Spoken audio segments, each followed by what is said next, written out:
Muy bien, y acá seguimos compartiendo la mañana. Estábamos hablando detrás de cámaras, ¿viste? Porque esto es así, estamos como en casa. ¿Por qué? Porque lo recibimos a él, al doctor Luis Alegre. ¿Cómo estás, Luis? Muy bien, Diana, un gusto saludarte, a vos, a toda tu vasta teleaudiencia, evidencia. Porque no es solamente que te ven, sino que te oyen. Es cierto, es muy cierto. El gran nordeste argentino. Y además tenés muchas fans también. ¡Ay, qué lindo! ¡Qué alegría! ¿Viste? Pero de verdad, de la gente que le gusta escuchar acerca de la historia, de las fechas importantes, ¿viste? Siempre es lindo cultivarnos un poco más, saber un poquito más. Bueno, justamente vamos repasando un poco acerca de los hechos más trascendentes. Pero primero hablamos de los diseñadores gráficos celebrando su día. Pero por supuesto, porque ustedes las damas siempre están en la pole position, Diana. En 1966, en octubre de 1966, recibe el título de diseñadora gráfica esta chica Aide Steiner, en Mendoza, en la Universidad Nacional de Cuyo. La carrera de diseñador industrial tenía un plazo más prolongado y 2 años antes se obtuvo este primer título intermedio de diseñador gráfico. A los 2 años, 2 damas más se reciben por primera vez de diseñadoras industriales. En homenaje a estas fechas, en 1975, la Universidad Nacional de Cuyo, a través de 2 de sus autoridades, instauran el Día del Diseñador Gráfico y del Día del Diseñador Industrial, que realmente fue una carrera que tomó un auge determinante y ahora todo es diseño gráfico y diseño industrial. Así que felicitaciones a los diseñadores, a las diseñadoras, diseñadores que realmente nos hacen la vida mucho más placentera, viendo lo lindo. Y es de esas carreras que antaño vos decían o te decían en la familia, ¿qué vas a estudiar? ¿Para qué sirve eso? Y hoy en día, bueno, están con muchísimo trabajo, el mundo fue cambiando y sobre todo también el mercado laboral, ¿no? Así Vas que, caminando y en todos lados te encontrás con dispositivos que te indican algún negocio donde está un diseñador gráfico trabajando y realmente todo es gráfica. Así es. ¿Y el Día Nacional de la Identidad tenemos algo que referenciar también? Sí, también, porque esto tiene que ver con la triste historia en la Argentina de los niños desaparecidos o raptados, capturados, secuestrados y cuya identidad se ha cambiado durante el llamado proceso de reorganización nacional. Entonces se tomaban niños de madres que estaban presas en los campos de concentración o que se la hizo desaparecer en calidad de NN y se entregaban a diversas familias para su crianza y se le cambiaba la identidad a su vez.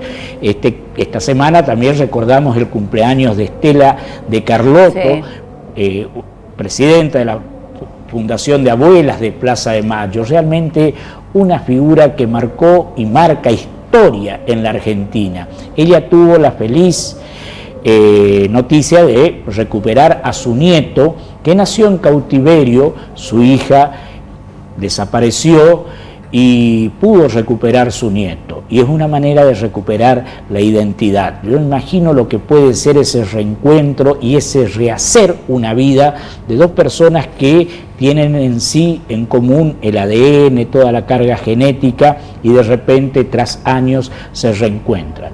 Muchos todavía no han logrado recuperar su identidad, así que por eso se conmemora, memoramos juntos, porque esto tiene que estar presente permanentemente. Así es. Bueno, hablamos de la salud, hablamos de la viruela también, del último caso de viruela. Mira, Diana, realmente esto, pero da escozor. La viruela mataba en sus epidemias 400 millones de personas, 300 millones de personas, la última vez ya en el siglo XX, 15 millones de personas. La viruela está rastreada en ciertas momias egipcias. Ya los chinos habían intentado inocular el virus para hacer una especie de vacuna que recién en 1776 Edward, el médico, logra inventar esta vacuna moderna contra la viruela. Y recién en el siglo XX, 1977, se erradicó lo que se considera el último caso de viruela. Por eso se habla de 2 únicas enfermedades epidémicas que han sido supuestamente y roguemos erradicadas. Una es la viruela, que causó y causaba estragos porque dejaba o ceguera permanente o esos rasgos de toda la porosidad en la piel que dejaba rastros para toda la vida. Era horrible, una enfermedad infantil. Realmente agradezcamos y reconozcamos también, esta semana se conmemora también la entrega del Premio Nobel a Bernardo Kursay, ese científico químico argentino que luchó también y descubrió ciertas cuestiones químicas vinculadas a la glucemia, ¿cierto? Que es una enfermedad también, la diabetes, que nos ataca a cuántos habitantes. Así que un reconocimiento especial y sobre todo, Diana, hay que tener en cuenta que hay que cuidar a la ciencia y a los científicos. El doctor Bernardo Kursay, que fue el primer premio Nobel latinoamericano, argentino, tuvo que irse después de la feroz noche de los lápices, ¿te acordás? Sí. Perdón, de los bastones, cuando ingresaron en la Universidad de Buenos Aires las fuerzas durante el gobierno de Onganía. Triste realidad para nuestro saber científico. Y justamente en eso nos quedamos también para recordar a Edgar Jenner, el creador de la primera vacuna moderna, ¿no? Totalmente, 1776. Y a partir de ahí se empezó a inocular, se la trajo al Río de la Plata, justamente por los médicos que estaban en la época de la Revolución de Mayo. Belgrano fue un gran promotor de la vacunación. Claro. Bueno, y recordamos algunos nacimientos de personalidades emblemáticas. Vamos a recordar a Pelé. Rey, qué lindo recordarlo como Rey. Era una maravilla verlo jugar, porque jugaba con un encanto. Nos va a quedar siempre la incógnita. ¿Fue Pelé? ¿Fue Maradona? Sí, eso ¿Es Messi? Fue Garrincha. Garrincha jugaban con ojotas, descalzos, estos divinos brasileños que hacían el fútbol realmente no un trabajo, sino un placer. Totalmente. Fue ministro de Deportes en Brasil, ganó el triple campeonato mundial. ¡Oh, Rey! Nacimiento. Qué lindo el apellido. También recordamos a, Charly García, que estuvo de cumpleaños. ¿Viste? Hasta los niños de una escuela fueron a cantarle ahí, esperando en la entrada Diana, de la casa. Solo pensar allá por la década del 80, cuando estábamos en la pensión, y era la noche de la guitarra, y rasguña las piedras, y rasguña las piedras. Ay, no, Charlinito con su Jenny, ahí lo vemos. Totalmente. Precioso. Y después tuvo una carrera hasta ahora realmente. Charly pasó todo. A mí me encanta la versión del himno nacional argentino hecha por Charly, una maravilla, porque sacó de esa pacatería que tenemos los argentinos. Claro, de que lo acartonado. Y sí, él la hizo actual.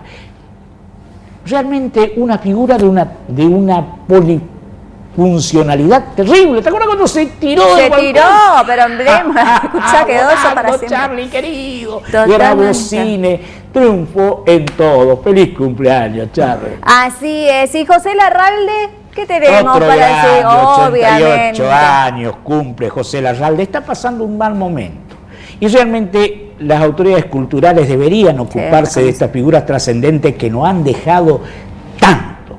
José Larralde ha grabado milongas realmente memorables con letras tan conmovedoras, actuales, hablando del peón de campo, del trabajo de campo, del trabajo rural, realmente que tienen una actualidad permanente. Así que hay una milonga, pero preciosa.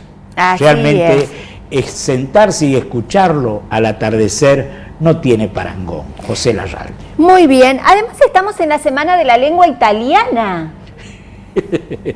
Possiamo anche parlare un po' in italiano. Acá estamos, hablamos italiano también, tenemos este hermoso edificio que está aquí a la vuelta, ahí vemos la botita. Entre las lenguas romances que vienen del latín está el rumano, el francés, el español, el portugués y desde ya el italiano, es uno de los idiomas más ricos, más dulces de la actualidad, que se lo habla, pero a su vez tiene infinidad de dialectos en toda, y tiene comunidades importantísimas acá en Resistencia. Sí. Ahí vemos el monumento a la loba que amamantó a Rómulo y Remo, los creadores de Roma, Rómulo por supuesto. Acá tenemos este edificio de la Sociedad Italiana, sí. Tenemos el Instituto Dante Alighieri, donde se enseña el italiano, así que qué hermoso, y lo recordamos a Nicola Di Bari.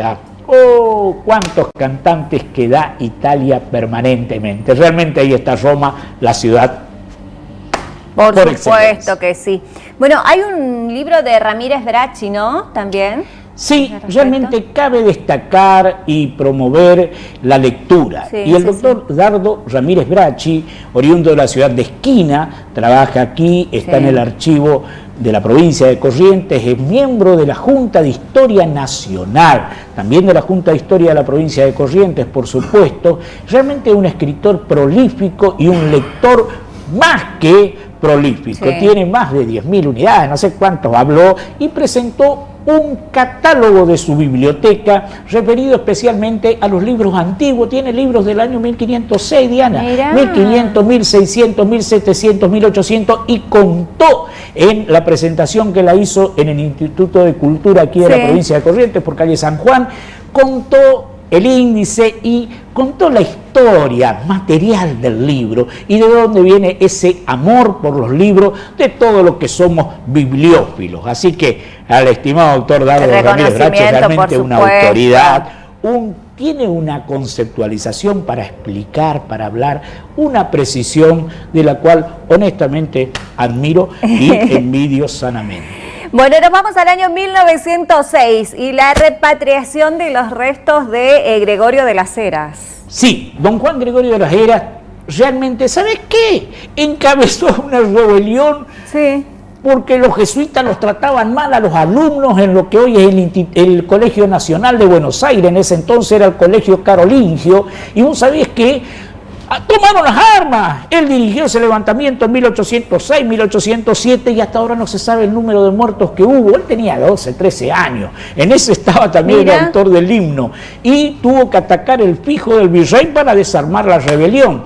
Y después fue el jefe del ejército de los Andes. Después de San Martín estaba don Juan Gregorio de las Heras. Y bueno, fue presidente, fue gobernador provisorio de Buenos Aires, fue presidente provisorio de la Nación Argentina, falleció en Chile. Y recién en 1906 fueron repatriados sus restos. Allí lo vemos de anciano con ese uniforme de brigadier general, y sus restos descansan en la Catedral de Buenos Aires, pegado a San Martín. Está Tomás Guido y Juan Gregorio de las Heras, los que acompañan en la inmortalidad al padre de la patria. Muy bien. Conocido, ¿no? Y recordamos también la muerte de José María Paz.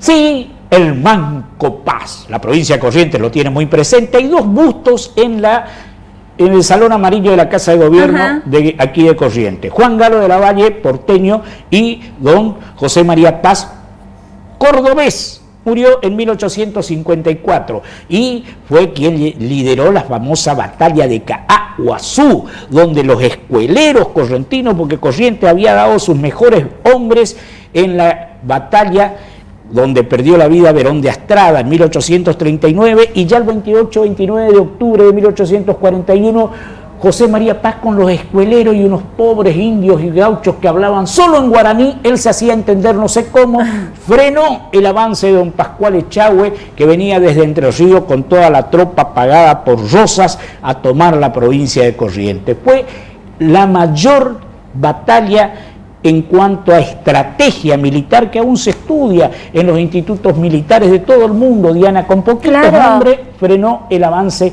entrerriano rosista. Se casó con su sobrina. Mira. Margarita Wayne, y es el único que está enterrado con su esposa. Los restos de ambos descansan en la Catedral de Córdoba. ¿Por qué? Porque él estuvo preso 8 años y medio por Rosas en el Cabildo de Luján. Ajá. Y la única que lo podía visitar era su mamá. Y su sobrina le llevaba a la madre ya viejita. Entonces se enamoraron, tío y sobrina, se casaron, tuvieron entre 10 y 11 hijos. Y cuando cayó en la pobreza tuvieron que ir a vender empanadas y tortillas en Río de Janeiro en el exilio. Qué vale, después volvió, fue convencional constituyente y falleció. Hay un hermoso libro, Ese Manco Paz, del cordobés Rivera. Bueno, para cerrar recordamos el fallecimiento de Mariquita Sánchez de Thompson también. Una divina total, Mariquita. Es una de las precursoras del feminismo argentino, Diana, ¿eh? Así que ustedes, las damas, tienen mucho que aprender de Mariquita. Totalmente. Bueno, cuenta la leyenda, hay datos, pero no todos no están establecidos, de que en su salón se cantó por primera vez el himno nacional argentino. Mira. Se llamaba Canción Patria, pero fue realmente una líder total. Rechazó 2 matrimonios por conveniencia y se eligió casarse con su primo, que era menor, y para eso tuvo que hacer un juicio. Mira. Y el virrey Sobremonte le autorizó a casarse con su sobrino. Bueno, después enviuda, aún antes de enviudar, se fue don Thompson a Estados Unidos y ella quedó sola. Entonces se enamoró del violinista francés que vino a Buenos Aires y se enganchó con él. Y ocupaba los 2 apellidos. Mira. Ustedes, las damas, ella era de Thompson y Mendeville. Ajá. Recorrió todo y fue presidenta de la Sociedad de Beneficencia, ayudó muchísimo y escribió sobre todo por el triste destino a que eran sometidos las niñas de bien de Buenos Aires, que eran obligadas a casar con hombres comerciantes poderosos económicamente por ese mero hecho, y que vivían tristes. A los 21 años ya eran ancianas por ese rigor a que le sometían las familias. Así es. Bueno, creo que hemos repasado todo, Luis. Pasamos por todas las épocas, todos los tiempos y por supuesto también toda la historia, como hacemos habitualmente. ¿Cómo viene la Facu en esta instancia, ya último tramo ya del año prácticamente? Cuando nos dimos cuenta, ya estamos entrando en noviembre, ya vamos hacia el Día de los Difuntos, hacia el Día de Todos los Santos, los angelitos que se celebran Castilla, acá, así que vamos a hablar de eso la semana que viene. San Luis del Palmar también tiene muy presente. Qué divino. Sí, es cierto. Bueno, gracias, Luis, y gracias por... ¿Qué? ¿Y ahora? Cierto, ¿sabés qué? Estamos también conmemorando, celebrando, sí señor, el paso por el Estrecho de Magallanes de don Fernando de Magallanes, Hernando de Magallanes, navegante portugués al servicio de la corona española. Imaginémonos en 1521-22, fue la primera vuelta al mundo, que sale esa gran expedición de Sanlúcar de Barrameda. Allí en España consigue el estrecho, pasarlo desde el Atlántico al Pacífico en esa noche burbujosa, tormentosa. A él lo matan en las Filipinas. Sigue la expedición a cargo de Sebastián Elcano y de los 400 y algo de hombres, solo 19 llegaron vivos. Y ahí venía ¿quién? Antonio de Pigafetta, que escribió el diario de la Vuelta al Mundo. Mira. Por eso lo sabemos. Así es. Muy bien, ahí estamos, perfecto, Luis. Bueno, gracias por endulzarme los días como siempre. Vos no sabés, esto de verdad vale oro en mi departamento, porque siempre necesito algo dulce. Lo que pasa, Diana, que da gusto porque no producen los efectos que... ¿Vos sabías? Te voy a contar algo. Decime. ¿Cuál es el pueblo más longevo? ¿Cuál? El español. ¿Por qué? ¿Y cuál el otro? Los japoneses. Los japoneses, bueno, comen mucho pescado, muchos cereales. Pero los españoles son los que peores comen, porque ¿qué comen? Lo más rico, jamones, salados, embutidos, quesos, como quiera. Y viven más años que todo el resto de los que... Se cuida mucho. Nosotros estaríamos de este lado de los españoles, digamos, ¿viste? Así somos de esa parte. Gracias, Luis, por la excepción confirma la regla. Gracias, Luis. Feliz fin de semana. Un placer.